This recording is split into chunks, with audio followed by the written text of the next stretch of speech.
소식을 전하는 주한 아름다운 교회 2월 네 번째 주일 예배. 오늘은 마태복음 4장 1절로 11절 말씀을 통하여 공생의 전 시험이라고 하는 제목으로 하나님의 말씀을 함께 나누려고 합니다. 지금 우리는 사순절 기간을 막 시작했습니다. 지난 수요일이 제수요일이라고 합니다. 절기상으로 그렇다는 것입니다. 오늘 4장 1절을 보면 예수께서 성령에게 이끌려 마귀에게 시험을 받으러 광야로 가셨습니다. 성령에게 이끌려서 가셨습니다. 과거에 이제 선배 목사님들로부터 설교 말씀을 들을 때에 은혜를 많이 받았습니다. 그분들 가운데는 40일 금식 기도를 하신 분들도 굉장히 많았습니다. 하나님에게 부름을 받아서 주의 일을 감당하기 위해서 그렇게 하셨던 것입니다. 그런데 그 후로 저도 금식할 기회가 있었습니다. 장기간을 하는 것은 아니었습니다. 어떤 분들의 말씀을 들으면 임의로 금식하지 말라는 말씀을 많이 하셨습니다. 금식도 하나님이 허락하신 경우에 하시는 게 좋겠다. 그 말에 공감이 되었습니다.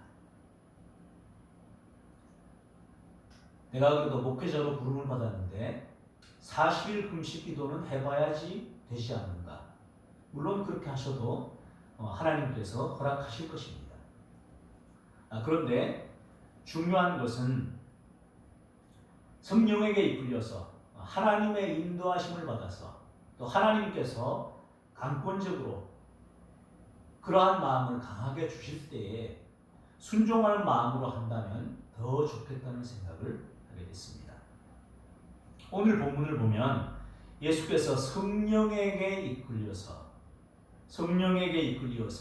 마귀에게 시험을 받으러 광야로 들어가십니다.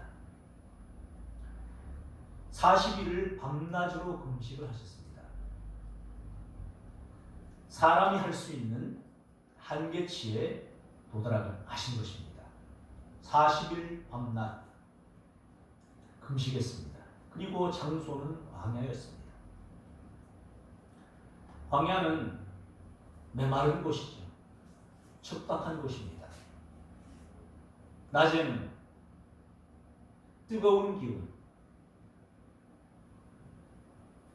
섭씨 40도를 넘는 굉장히 더운, 낮에는 그 뜨겁기가 엄청나고 밤에는 또 반대로 추위에 견디기 힘든 것입니다. 그래서 하나님은 이 광야를 지날 때에 이스라엘 백성들을 애굽으로부터 인도하셔서 광야를 지나게 하셨을 때에 구름 기둥과 불 기둥으로 인도하셨던 것을 우리는 기억하고 있습니다. 그것은 하나님의 임재와 보호의 상징이었습니다. 밤에도 춥지 않도록 지켜주셨고 낮에도 구름 기둥으로 시원하게 그들을 가려주셨던 것입니다. 그런데 예수님은 그러한 것 없이 40일을 밤낮으로 금식도 하셨고 광야에서 낮에는 더위와 밤에는 추위와 싸우면서 지나셨습니다. 아마도 피골이 상접할 정도로 야위셨을 것입니다. 그때에 시험하는 자가 예수께 나와서 말합니다. 네가 만일 하나님의 아들이거든. 하나님의 아들이시죠. 예수님이 이 땅에 오셨을 때 선지자, 제사장, 바리새인들, 사두개인들, 한마디로 당시에 유력한 자들, 지도자들이라고 하는 사람들이 예수님의 실체를 올바로 알아보지 못했습니다. 일반 백성들 가운데는 예수님이 행하신 일을 보고 예수님을 믿는 사람들도 있었지만 공직자들이나 고관들은 예수님을 믿으려고 하지도 않았습니다. 그러나 그들은 이론적으로 훨씬 더 메시아에 대해서 잘 알고 있는 사람들이었습니다. 예수님이 하나님의 아들이라는 것을 의도적으로 부인했습니다. 예수님이 하나님의 아들이라고 하셨기 때문에 당시의 정치 지도자들은 하나님은 한 분뿐이시라고 하면서 예수님을 십자가에 못 박아 죽이기를 원했고 또 그대로 시행했습니다. 그런데 마귀가 알아보는 거예요. 사람보다 마귀가 알아봅니다. 예수님이 누구신지 당시에 이 종교 지도자들보다 마귀가 더 잘 알아봅니다. 말합니다. 네가 하나님의 아들이거든. 알지요. 아는데 교묘하게 질문하는 것입니다. 네가 정녕 하나님의 아들이거든. 네가 하나님의 아들이거든. 명하여 이 돌들로 떡덩이가 되게 하라. 명하여 능력을 알죠. 말로만 해서 말로 해도 할 수 있잖아. 너 하나님의 아들이잖아. 하나님의 아들이니 말로만 해도 될 거야. 빛이 있으라 할 때 하나님의 능력으로 빛이 생겨났듯이 말로만 명해도 이 돌들을 떡덩이가 되게 할 수 있을 거야. 네가 만일 하나님의 아들이거든 명하여 이 돌들로 떡덩이가 되게 하라. 지금 40일을 밤낮으로 금식하셨습니다. 그리고 줄이셨습니다. 줄이셨다고 표현합니다. 그런 예수님께 돌들로 명하여 떡덩이가 되라고 하는 것이 첫 번째 시험이었습니다. 이 시험은 마귀가 하는 거죠. 시험은 세 가지 종류가 있죠. 테스트가 있고 템테이션이 있고 트라이얼이 있습니다. 테스트는 하나님께서 하십니다. 크게 봐서는 다 하나님께서 허락하시는 것이지만 테스트는 하나님께서 하나님의 백성들이 하나님의 말씀대로 순종하는가 아니하는가를 보시기 위해서 하는 것입니다. 이를테면 아브라함에게 네 독자, 네 아들, 네 독자 이삭을 내가 명하는 산에서 번제로 드리라. 과연 아브라함이 순종하는지 순종하지 않는지 그 여부를 알고자 하실 때에 하나님께서 하시는 것입니다. 그 시험을 통과한 다음에는 큰 복을 받죠. 세 번째는 트라이얼입니다. 트라이얼은 연단 또 시련이라고 할 수 있습니다. 하나님께서 시련과 연단을 주시는 것은 역시 장래에 큰 복을 주기 위해서 그렇게 하시는 것입니다. 단련하신 후에는 정금과 같이 나오게 하기 위해서 위대한 신앙의 인물로 빚어가시기 위해서 하나님께서 연단을 하시죠. 이 두 번째가 템테이션인데 템테이션은 표면적으로는 마귀가 하는 겁니다. 넘어뜨리기 위해서 하나님을 잘 믿는 백성이 실족하게 하기 위해서 하나님을 잘 섬기는 백성이 그릇된 길로 잘못되게 하기 위해서 마귀가 하는 것입니다. 넘어뜨리기 위한 것이죠. 지금 마귀가 예수님을 시험하고 있는 것입니다. 이때 예수님이 물리치시는데 4절입니다. 기록되었으되 이 말씀이 너무너무 중요하죠.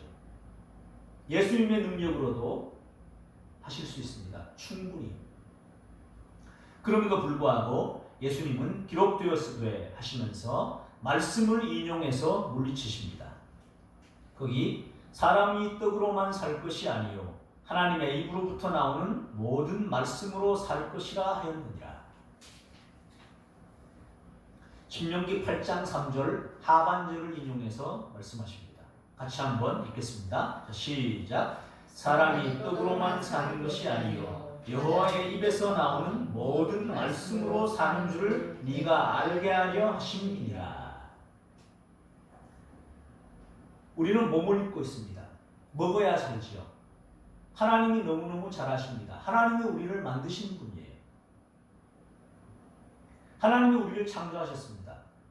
하나님은 우리가 먹어야 살아갈 수 있다는 것을 알고 계십니다. 그래서 우리는 우리 자신에게 질문해 볼 수 있죠. 먹고 배설하고 이렇게만 살아가는 것이 인생의 의미일까요? 인생은 태어나서 먹고 마시고 배설하고 먹고 마시고 잠자고 배설하고 이렇게만 살다가 가는 것이 인생일까요? 그러면 누가 오래 살았느냐?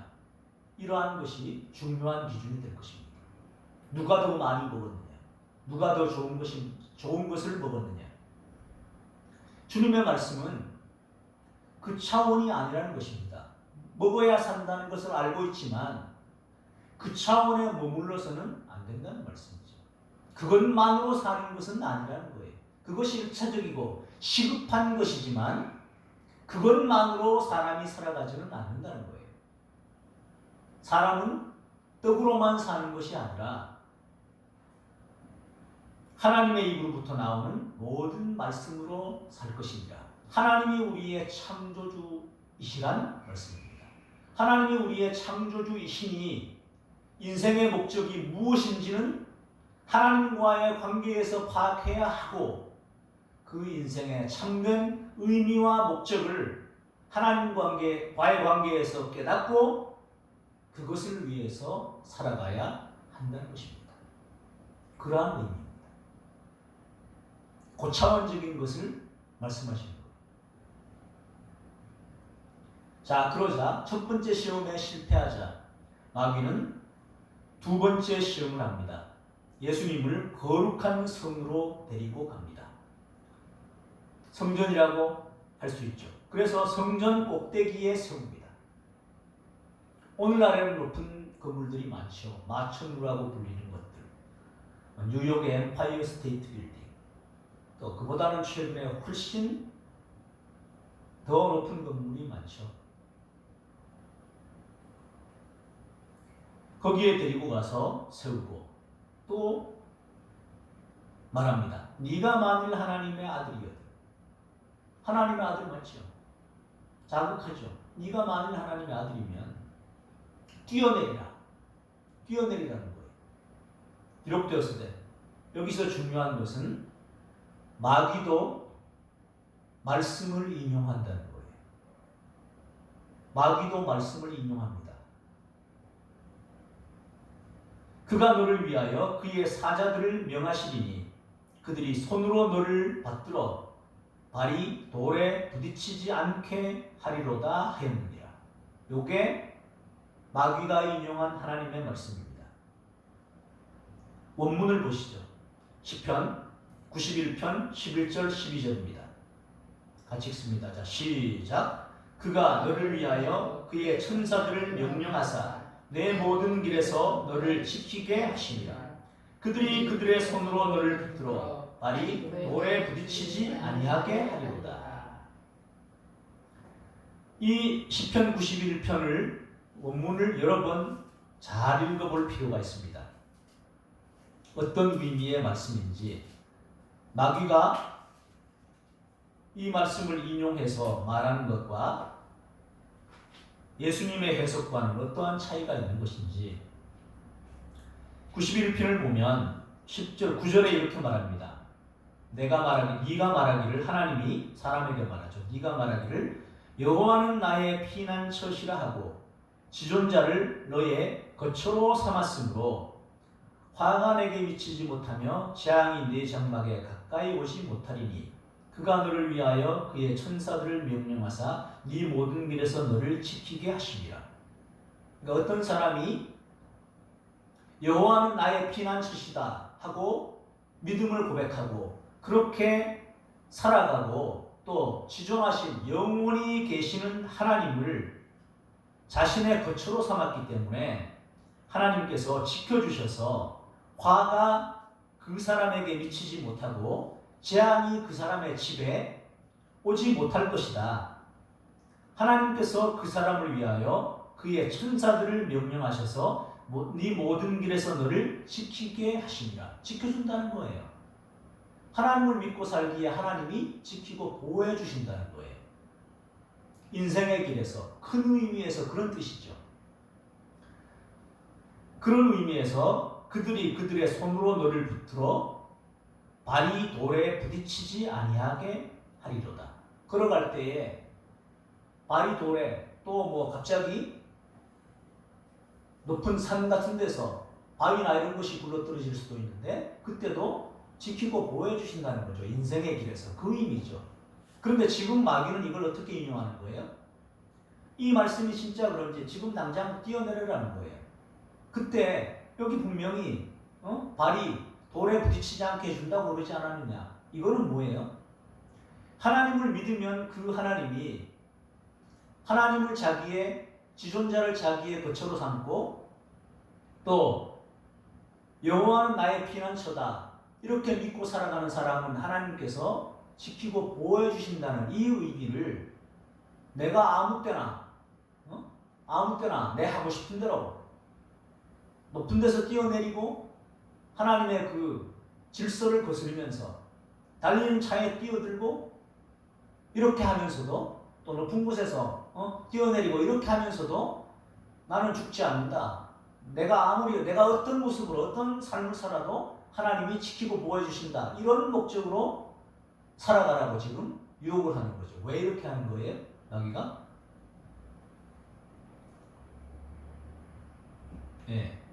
죽이려는 것입니다. 이렇게 뛰어내리면 어떻게 돼요? 죽어요.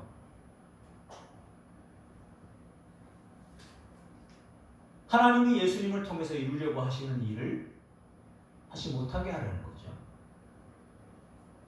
그래서 말씀을 인용해요. 마귀도 말씀을 인용하는 것을 볼 때에 우리는 뭘 잘 알아야 하겠습니까? 말씀의 본래적인 의미가 무엇인지를 잘 이해하고 알아야 하는 것입니다. 깨달아야 하는 것입니다. 마귀도 말씀을 인용해요. 교묘하게. 그 한 구절 빼잖아요. 내 모든 길에서 너를 지키게 하시니라. 요 구절은 빼잖아요. 그러니까 이 구절은 하나님 중심으로 하나님을 구주라고 믿고 피난처라고 믿고 지존자를 거처로 삼는 사람은 하나님께서 닥치게 될 환란 같은 곳에서도 재앙이나 환란 같은 곳에서도 지키고 보호해 주신다. 그런데 이사야나 이런 말씀을 보면 어때요? 물 가운데로 지나가요? 안 지나가요? 불 가운데로 지나가요? 안 지나가요? 지나가지요. 그런데 마귀는 마치 이 말씀을 하나님을 믿기만 하면 물 가운데로도 너 지나지 않을 거야. 불 가운데로도 지나지 않을 거야. 지킬 거야. 그런데 하나님의 말씀은 물 가운데로 지나고 불 가운데로도 지나요. 그런데 물이 너를 침몰하지 못하도록 지켜주고 불이 너를 해하지 못하도록 지켜주신다. 그것이죠. 여러분 우리는 어때요?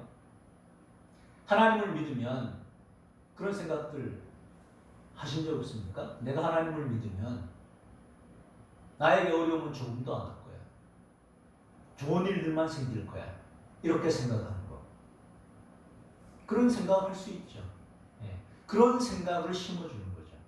그래서 뛰어내리기 해서 뛰어내리면 어떻게 돼요? 죽는다니까요. 하나님이 부여해 주신 질서가 있습니다. 그래서 그 하나님이 부여해 놓은 질서를 거스르면서 함부로 행동하면서 하나님이 자기를 지켜줄 것이라고 하고 마음대로 행동하는 것은 이것은 하나님을 믿는 것이 아니라 하나님을 시험하는 것입니다. 그래서 어떻게 물리치시냐 봐야죠. 자, 7절 예수께서 이르십니다. 또 기록되었으되 주 너의 하나님을 시험하지 말라. 이렇게 하는 것은 마귀가 말하는 대로 하는 것은 하나님을 시험하는 행위다.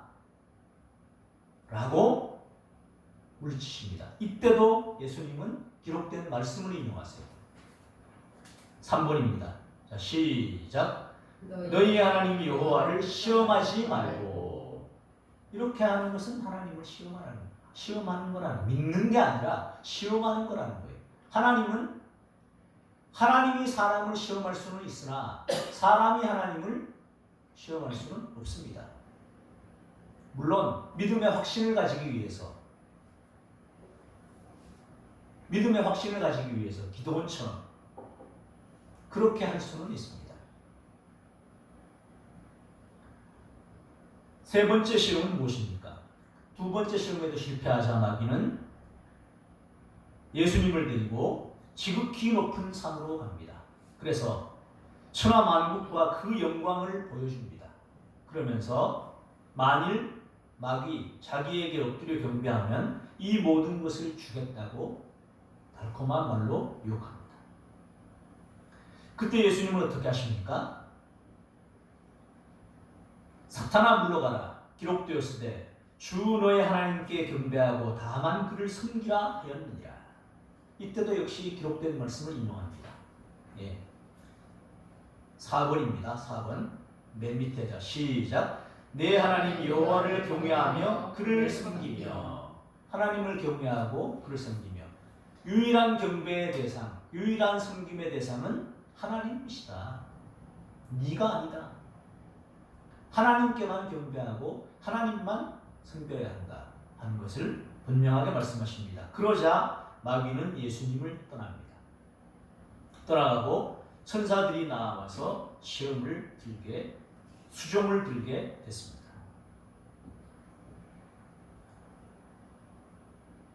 이 말씀은 창세기의 말씀과 연결해서 볼 필요가 있습니다.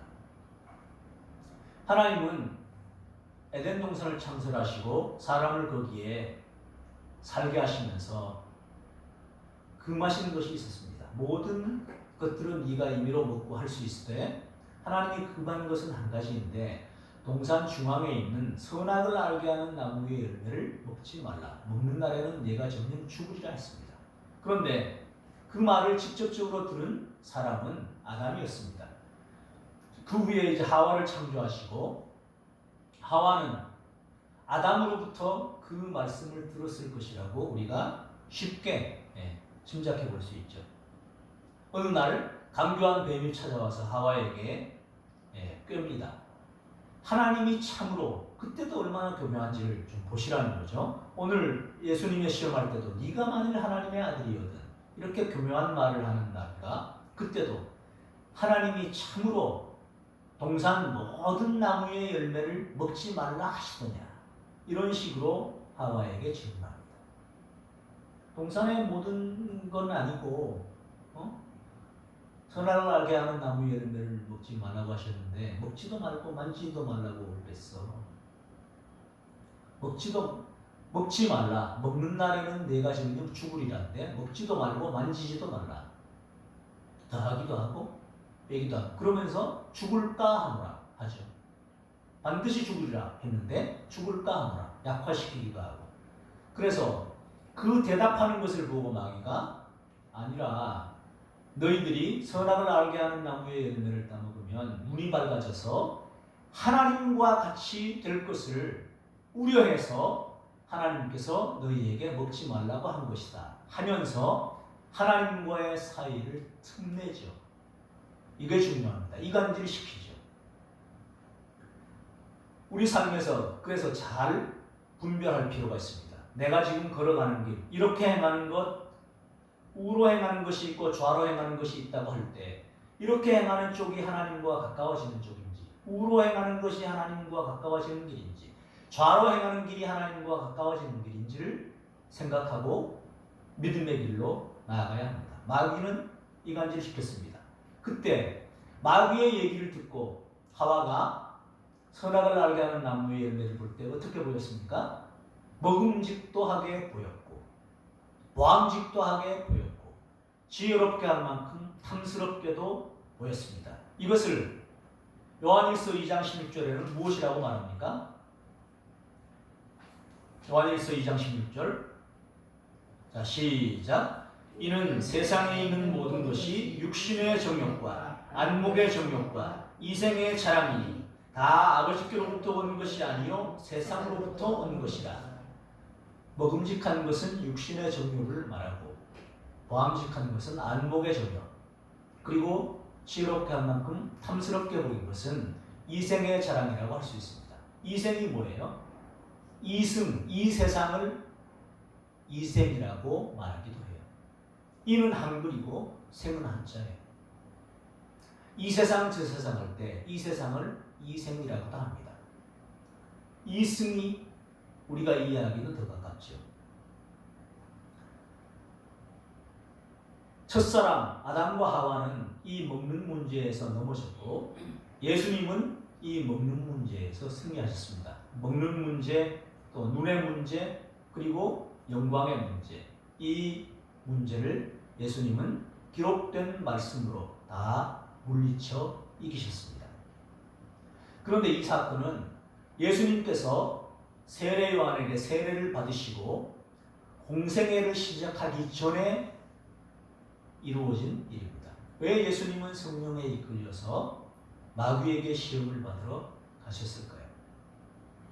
지금까지 이때가 약 30살 무렵인데 지금까지 육신의 아버지 요셉의 직업을 물려받아서 몫으로 돕기도 하고 배우기도 하고 일하기도 하시면서 생업에 종사하기도 하고 부모님과 동생들 돌보기도 하고 그렇게 사셨습니다. 그런데 이제 이후로는 예수님이 공생애의 삶을 사셔야 돼요. 사적인 삶이 아닌 이제 하나님 나라를 전파하고 하나님께서 예수님을 통해서 이루시기를 원한 그 일들을 감당하기 위해서 하시는 거예요.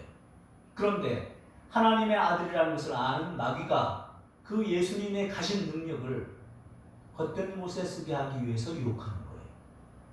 지금도 많은 사람들이 말하죠. 물론 예수님은 먹는 문제를 해결해 주셨습니다. 급식 이적을 행하셨죠. 오병이어의 역사를 보여주셨습니다. 예수님을 따라다니면 먹는 문제가 해결됐습니다. 그런데 예수님이 제자들에게 뭐라고 말해요? 많은 무리가 따를 때에 저들이 나를 따르는 것은 떡을 먹고 배부른 까닭이다 하고 말하죠. 먹는 문제가만 해결된다고 해서 그것이 다가 아니라는 거예요. 떡으로만 사는 게 아니다. 사람은 하나님과의 관계에서 인생의 목적을 알고 살아야 된다. 그것이 주님의 뜻이죠. 지방선거가 앞에 있습니다. 대선이면 더 확실하죠. 요즘에는 사람들이 무슨 공약을 보고 뽑습니까? 먹는 문제. 경제 문제 해결해 준다 그러면 뽑아요. 이 땅의 지도자라고 하는 사람들. 그런 걸 내세우기도 합니다. 그것을 요즘에는 다르게 어떻게 합니까? 돈을 준다고 그러죠. 이런저런 명목으로. 먹는 문제예요. 그런데 그것으로만 사람은 살지 않습니다. 그런데 그 능력을 죽어가는 사람에게 먹이면서 예수님은 뭘 그들에게 알려주고 싶었던 거예요?